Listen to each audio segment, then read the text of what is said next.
बिहार में बीपीएससी अभ्यर्थियों का आंदोलन नए साल में भी जारी है। छात्रों के आंदोलन के सहारे कुछ लोग अपनी राजनीति चमकाने में लगे हुए हैं और इसी कड़ी में बिहार के सियासी गलियारों में कंबल विवाद के बीच अब पी पॉलिटिक्स की काफी चर्चा हो रही है। देखिए, सबसे नया रूप बीपीएससी के अभ्यर्थियों के आंदोलन में देखने को मिला, जिसमें वो कंबल देने के बदले उनके सपोर्ट के लिए धमकाते देखे जा रहे हैं। बात प्रशांत किशोर की कर रहे हैं। सफाई देना और मोर्चे पर फिर से डट जाने की बात अलग है, जो राजनीति के बेस्ट प्रैक्टिसेस में से पहले से ही शामिल है। और इसी बीच पप्पू यादव भी इस पर बयान देते नजर आ रहे हैं। दरअसल जनसुराज के संस्थापक प्रशांत किशोर और पूर्णिया से निर्दलीय सांसद पप्पू यादव दोनों ही बीपीएससी अभ्यर्थियों के पक्ष में आवाज बुलंद कर रहे हैं और दोनों नेताओं के बीच छात्रों का असली हिमायती बनने को लेकर होड़ मची है।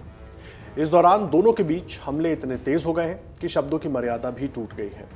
हाल ही में अधिकारियों की कार्रवाई पर टिप्पणी भी देखने को मिली, जिस पर प्रशांत किशोर अधिकारियों को नसीहत देते हुए नजर आए। पप्पू यादव की ओर से फ्रॉड किशोर की टिप्पणी की गई, जिस पर पलटवार करते हुए पीके ने कहा कि हर व्यक्ति के बयान पर टिप्पणी करना जरूरी नहीं है। कुछ फ्रीलांसर हैं जिनका कोई वजूद नहीं है, अपना कोई आधार नहीं है। पीके ने कहा कि जब ऐसे लोगों का जवाब हम देने लगे जिसका कुछ ठिकाना ही नहीं है। पीके ने पत्रकारों से आगे कहा कि जिस दहलीज पर आप खड़े हैं, इस दहलीज पर खड़े होकर 4 बार प्रणाम करने आए होंगे कि भैया मदद कीजिए। फोटो भी खुद जारी किए थे, आप जाकर आर्काइव निकालकर देख लीजिए। अब पप्पू यादव का भी बयान एक बार आप सुन लीजिए। इस आंदोलन को एक फ्रॉड किशोर ने बेच दिया, मुहिम खत्म कर दिया। सरकार से लेकर के पदाधिकारी के साथ उन्होंने पैसे का साठगांठ किया और इस आंदोलन को बेच दिया। और कल रात में जाके बच्चों को गाली गलौज किया, कुत्ता, कमीना, साला, कम्बल देते हैं तुमको। इसको पता ही नहीं है, औकात ही नहीं है कि पूरा दुनिया छात्र आंदोलन के सामने झुकी है। अभी बांग्लादेश का हश्र उसे याद नहीं, भारत का हश्र उन्हें याद नहीं। ये दौलत स्वराज पार्टी और ये फ्रॉड दुनिया का, बिहार कभी इस गुंडे को माफ नहीं करेगा। ये गुंडा है। ये जिस तरीके से बिहेव किया है, इसको एक भी छात्र माफ नहीं करेगा। बिहार का आने वाली पीढ़ी। पप्पू यादव को आपने सुन लिया, आप प्रशांत किशोर को भी सुनिए कि उन्होंने क्या कहा। हर व्यक्ति के बयान पर टिप्पणी करना जरूरी नहीं है। कुछ फ्रीलांसर हैं जिनका कोई वजूद नहीं है, जिनका वजूद है उड़ के यहाँ, उड़ के वहां, उड़ के यहाँ, उड़ के यहाँ, जिनका कुछ अपना आधार नहीं है, ना दल, ना विचारधारा, ना प्रयास। जहां कुछ कहीं ट्रबल हुआ उसमें जाकर अपना कुछ मीडिया का बाइट बटोर लिए। मैं फिर से आपको कह रहा हूं, जो भी नेता हैं, जो भी राजनीतिक दल हैं, जनसुराज भी दल है, हम लोग राजनीति करने के लिए हैं, राजनीति करते रहेंगे। चुनाव है, लड़ाई होगी। जो आपकी शिकवा शिकायत हमसे है, हमसे लड़िए। छात्रों के मुद्दे को लेकर राजनीति करने की जरूरत नहीं है। जब ये आंदोलन शुरू हुआ, प्रशांत किशोर तो नहीं गए थे, तेजस्वी जी गए थे, वही उसका नेतृत्व करते, हमें कोई दिक्कत नहीं है। पप्पू यादव, एक मिनट भाई रुको यार, पप्पू जी पहले गए थे, पप्पू जी के ही नेतृत्व में हो जाता, हम तो नहीं रोके थे। आज मैं आह्वान कर रहा हूं, वही नेतृत्व ले ले, हम पीछे चलते हैं।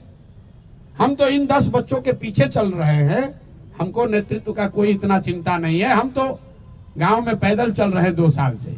ये लोग तो पटना में बैठे हैं, जिसका नेतृत्व लेना है ले ले। आप ये बताइए, एक मिनट रुकिए।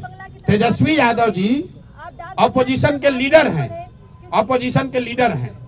कल लाठीचार्ज होने के बाद, लाठीचार्ज होने के दौरान, या पूरे दिन छात्र संसद में, या बच्चों से मिलने अस्पताल में, या गर्दनी बाग में कभी गए? आज तक गए? अगर कोई खड़ा था बच्चों को बचाने के लिए तो प्रशांत किशोर ही खड़े थे। हाँ, ये जरूर है, छात्रों का ये कहना है कि भैया अगर आप एक घंटा और रहते ना तो हम लोग को कोई नहीं मारता। ये विश्वास भी छात्रों का प्रशांत किशोर पर ही है, दूसरे पर नहीं है। वही बच्चे कह रहे हैं कि आपने मार्च को आगे बढ़ाया और लाठी गिरवा दी, आप पीछे आए। अरे भाई, हमने पहले कहा है कि मैं कोई उपद्रवी किसी ताकत को मैं मदद करने के लिए नहीं आया हूं। छात्रों का क्या डिमांड है? री एग्जामिनेशन होना चाहिए। छात्रों का डिमांड ये नहीं है कि आप रोज डाक बंगला तक मार्च कीजिए। जब सरकार ये मान गई कल कि हम मुख्य सचिव के स्तर पर वार्ता के लिए तैयार हैं, तो ये मैं अगर नेतृत्व कर रहा था तो मेरा अपना जजमेंट था कि नहीं, अगर मुख्य सचिव बात करने को तैयार हैं तो रास्ता निकालने के लिए पहले हम लोग मुख्य सचिव से बात कर लें।